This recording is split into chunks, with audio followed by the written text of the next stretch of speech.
Shkova nga shkova, po tek produktet e Green Cosmetic përfundova.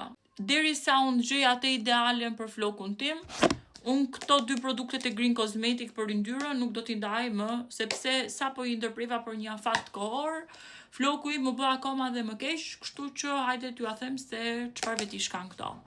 Ky është scrubi. Scrubi të hidraton, të freskon dhe të pastron skalpin, është me krip deti dhe nuk e keni idenë se sa i lehtë ndjehet floku pas përdorimit këtij dhe unë e përdor vetëm një herë në javë, jo më shumë. Këtë. Maskën e përdor 2 herë në javë. Kjo t'idraton komplet flokun edhe bën që floku të mos yndyroset më shumë. Për shembull, unë jam në ditën e tretë që kam bërë dush. Dhe realisht unë këto ju sugjeroj për yndyrën, shkoni tek faqja e Green Cosmetic, i thoni duam setin për yndyrë edhe vajza këto do ju rekomandoj pasi bëjnë mrekulli. Domethënë shikojeni.